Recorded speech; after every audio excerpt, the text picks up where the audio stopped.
যখন বুঝতে পারবো যে আপনি ভোজন করেছেন,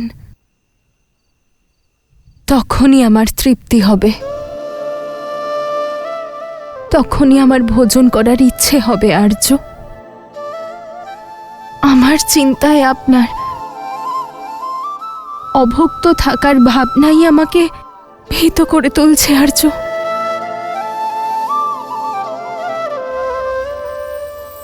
শ্রীরাম।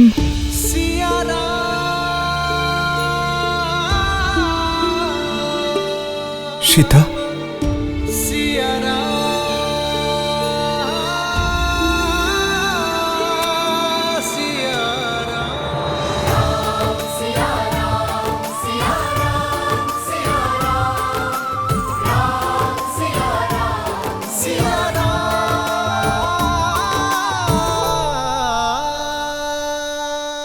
কতক্ষণ অভুক্ত থাকবেন আর্য? যতক্ষণ না জানতে পারছি যে আমার সীতা ভোজন করেছে কিনা। কখনো আপনার পূর্বে ভোজন করেছি আমি? আর্য, যখন স্বামী স্ত্রীর মধ্যে প্রকৃত ভালোবাসা থাকে, তখন তারা একে অপরের প্রতিবিম্ব হয়ে ওঠে। একে অপরের থেকে দূরে থেকেও একে অপরের থেকে পৃথক হতে পারে না। একজনের কষ্ট অপরজন অনুভব করে, একজনের যন্ত্রণা অপরজনকে বিচলিত করে তোলে। আর্য,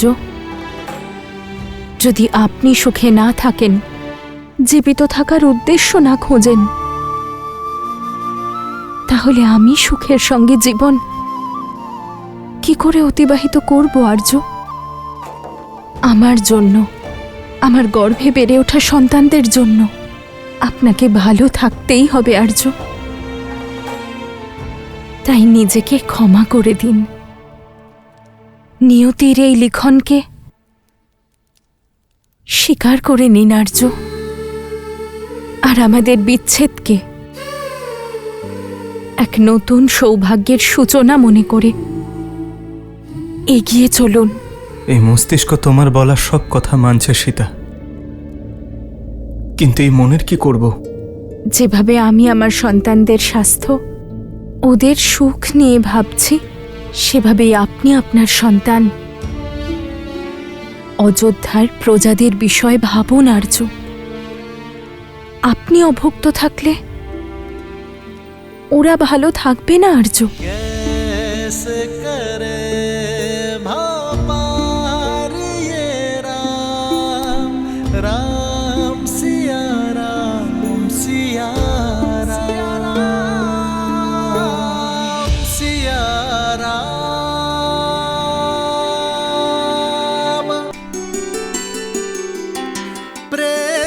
समर्पण करुणा ज्ञान से है भरा दो प्यारा नाम।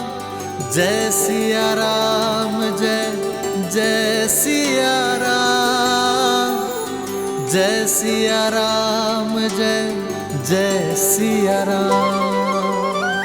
আমি জানি সীতা, যতক্ষণ না আমি কিছু খাচ্ছি, ততক্ষণ তুমিও খাবে না। সেই জন্য আমি আমার ব্রত ভঙ্গ করছি। তুমিও খেয়ে নাও সীতা।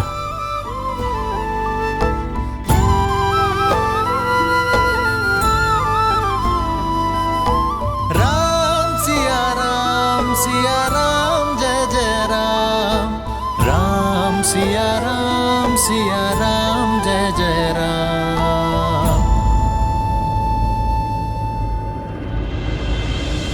जन्म जन्म का है ये संगम, राम रतन सीता वैभव धन। মনে হচ্ছে আপনি ভোজন গ্রহণ করেছেন আর্য।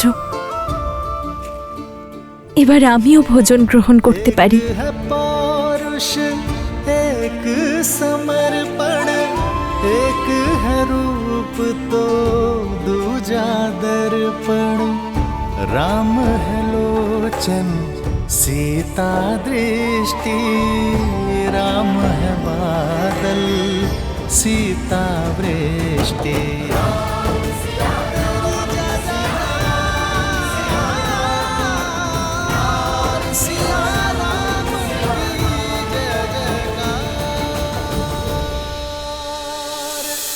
মারো বাঁচাও মারো ওকে! বাঁচাও মারো মারো ওকে মারো মারো। বাঁচাও বাঁচাও মারো বাঁচাও মারো ওকে বাঁচাও মারো ওকে, বাঁচাও মারো! বাঁচান বাঁচান বাঁচান বাঁচান আমাকে ক্ষমা করে দিন, আমার ভুল হয়ে গেছে। ক্ষমা করুন মহারাজ, ক্ষমা করুন, ক্ষমা করুন মহারাজ, ক্ষমা করুন।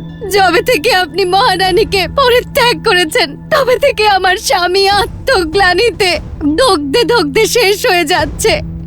মহারাজ, আমি ওনাকে ক্ষমা করে দিয়েছি মহারাজ। উনি আপনার কাছে ক্ষমা চাইতে চান মহারাজ, কিন্তু আপনার সম্মুখীন হওয়ার সাহস নেই ওনার মধ্যে, সেই জন্যই উনি আপনার কাছে ক্ষমা চাইতে আসতে পারেননি মহারাজ। যতদিন না আপনি ওনাকে ক্ষমা করছেন ততদিন এই অযোধ্যাবাসী ওনাকে ক্ষমা করতে পারবে না মহারাজ। আপনি ক্ষমা করে দিন মহারাজ, দেখুন এনার কি অবস্থা করেছিল সকলে মিলে। মহারাজ আমাকে ক্ষমা করে দিন, মহারাজ। আমাকে ক্ষমা করে দিন মহারাজ, আমি আর কখনো এরকম করব না মহারাজ।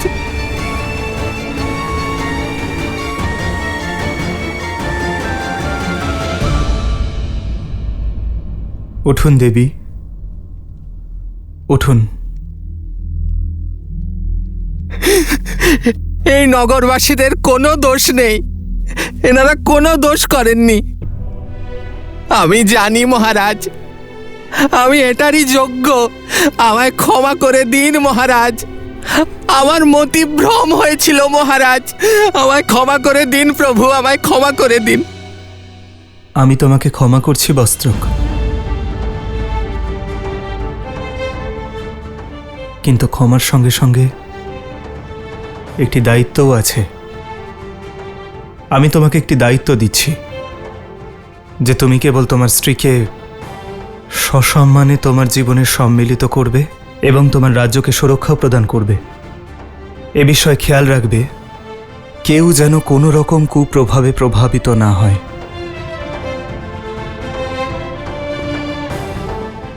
বস্ত্রক, এবার আমার সঙ্গে সঙ্গে তুমিও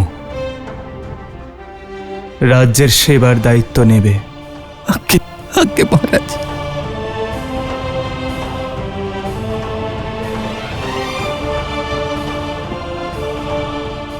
আমি জানি আপনারা সকলেই ব্যাকুল, কিন্তু অরাজকতা কোনো সমস্যার সমাধান নয়।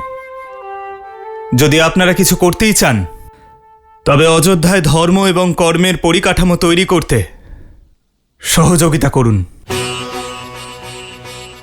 এই রাজ্যকে রামরাজ্যে পরিণত করতে সাহায্য করুন।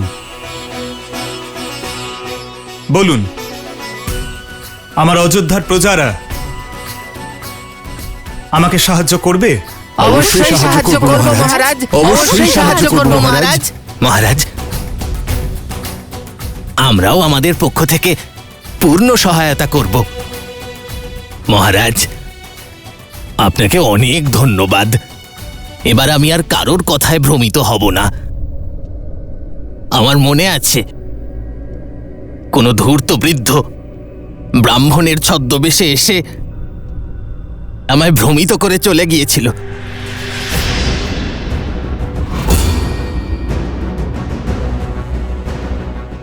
বস্ত্রক, কোন বৃদ্ধ ব্রাহ্মণের ব্যাপারে বলছো তুমি? কে সে, কোথায় থাকে বলো আমায়। আমি ওকে টানতে টানতে এই রাজসভায় আনবো।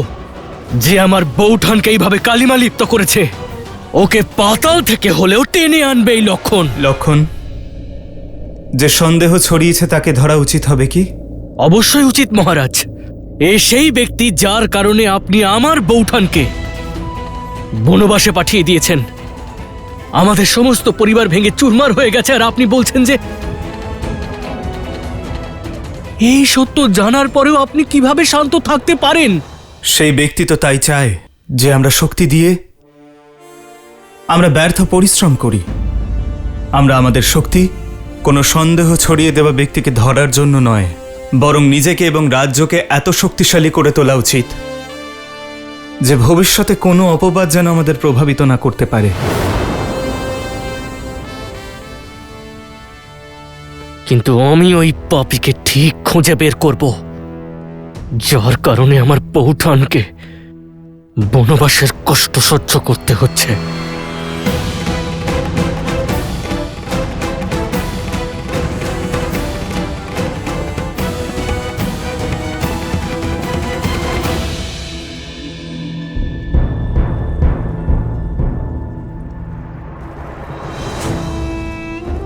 উত্তম নয়, অতি উত্তম উত্তর দিয়েছে ওই রাম আমার ছলনার, করুণার ত্যাগের আবরণের আড়ালে এমন ছলনা করেছে যে সবাই ভ্রমিত হয়ে গেল।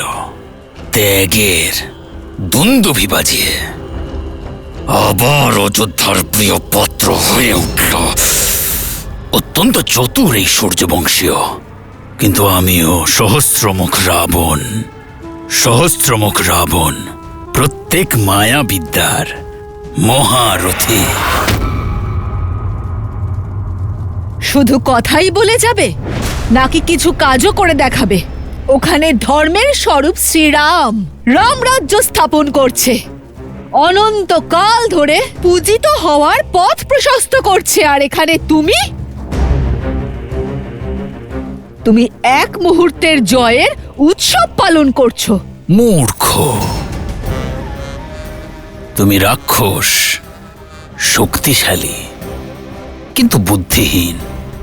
পরিস্থিতি গৃহের ভিতরের হোক বা রাজ্যের,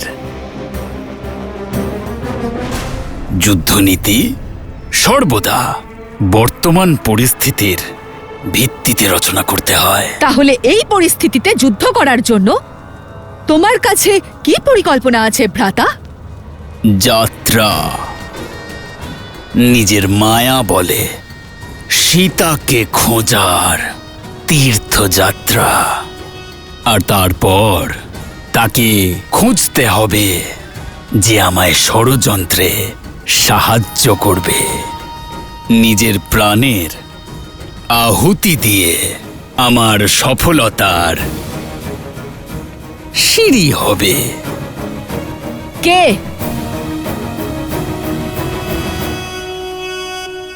ধৈর্য ধরো ভগিনী, আস্তে আস্তে তুমি সব দেখতে আর শুনতে পাবে। আশা করছি যে এবার বিজয় তুমি লাভ করবে, আর যদি তা না হয় তাহলে এই প্রতিশোধের যুদ্ধ এবার আমাকে করতে হবে।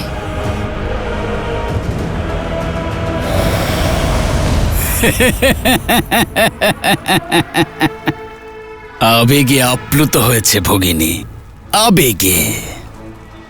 কিন্তু ভগিনী, যুদ্ধ আবেগের দ্বারা নয়, যুক্তি দিয়ে লড়া হয়, যুক্তির দ্বারা। যাত্রা আরম্ভ হোক। সেই যাত্রা যা সীতার কাছে পৌঁছে পূর্ণ হবে। আমি আসছি দেবী সীতা, আমি আসছি।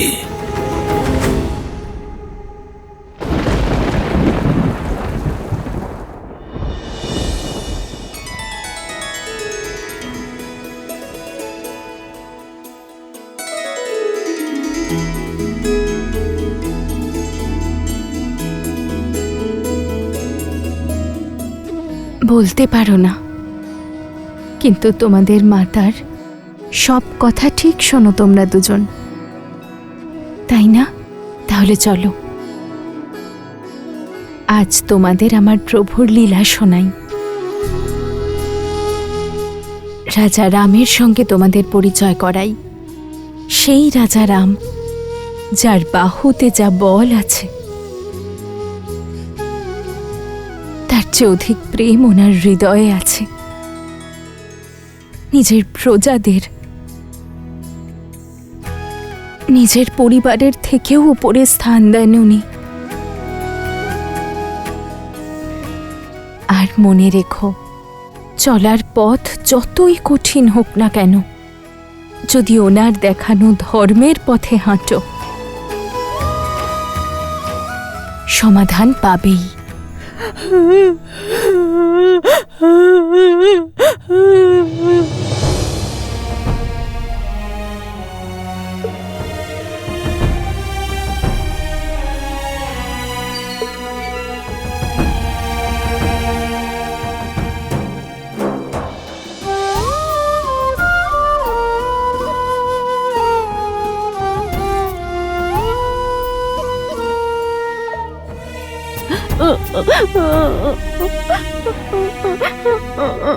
তুমি কাঁদছো কেন? এই সুন্দর মুখে এই অশ্রু কেন? আপনি বনদেবী, তাই না? দেবী অর্থাৎ ঈশ্বর। আপনার কাছে তো অনেক শক্তি আছে। আপনি কি আমার মাতাকে এনে দিতে পারবেন?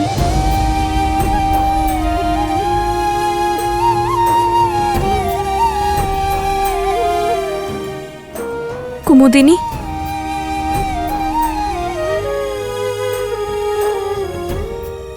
এই বালককে আর ওর মাতার কি হয়েছে? ও শান্ডিল্য। 2 বছর আগে একদিন ওর মাতা বনে গিয়েছিল আর কখনো ফেরেনি। তবে থেকে ও মাতার জন্য অপেক্ষা করছে। ও জানে না যে ওর মাতাকে লবণাসুর রাক্ষস খেয়ে ফেলেছে। ওর মাতার কখনো ফিরবে না। লবণাসুর?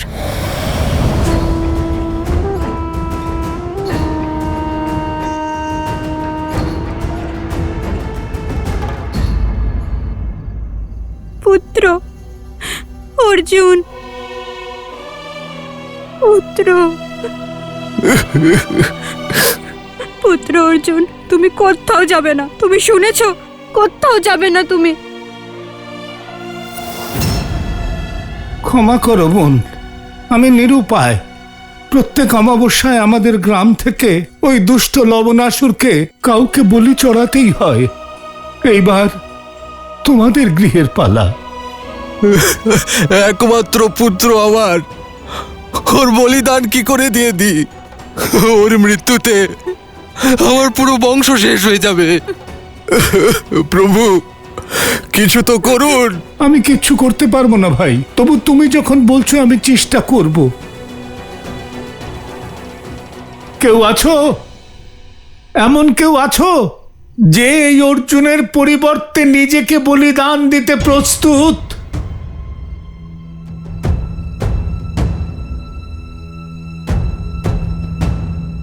গুরুমা বলেন এখান থেকে কিছু দূরে কোশল রাজের সীমানার পরে একটা নগরী আছে, মধুপুরী। লবণাসুর সেখানকার রাজা। সে মানুষদের ভক্ষণ করে আর কখনো কখনো কোশলের সীমানায় আক্রমণ করে মানুষদের ভক্ষণ করে।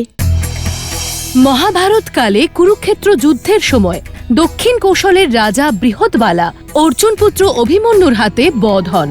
বৃহৎবালা কুশের 33তম বংশধর হিসেবে পরিচিত। গুরুমা বলেন এখান থেকে কিছু দূরে কোশল রাজের সীমানার পরে একটা নগরী আছে, মধুপুরী। লবণাসুর সেখানকার রাজা। সে মানুষদের ভক্ষণ করে, কখনো কখনো কোশল রাজের সীমানায় আক্রমণ করে মানুষদের ভক্ষণ করে।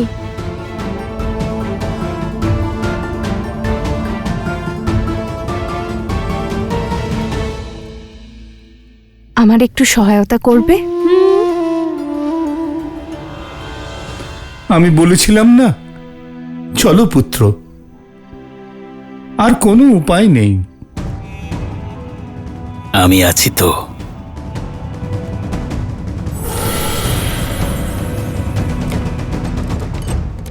দাঁড়াও।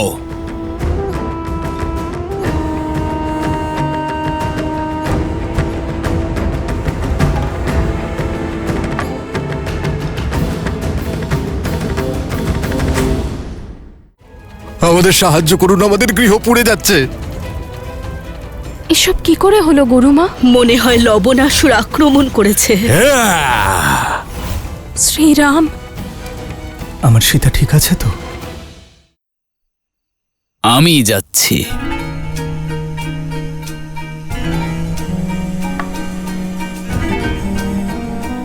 তীর্থ করতে যাচ্ছি, মুক্তি পেতে। উত্তম সুযোগ পাওয়া গেছে। আমার জীবনের প্রতি কোনো মোহ নেই। আমি প্রস্তুত। প্রাণের আহুতি তো দিতেই হবে। ধন্য আপনি। আপনার মতো মহাপুরুষ সংসারে কোথায় পাওয়া যায়? আপনাকে অনেক অনেক ধন্যবাদ।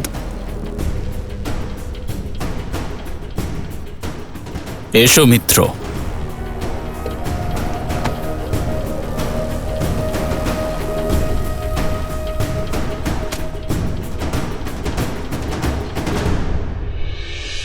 চলো মিত্র, পথ সরল নয়, শেষ পর্যন্ত যেতে হবে সীতারামের।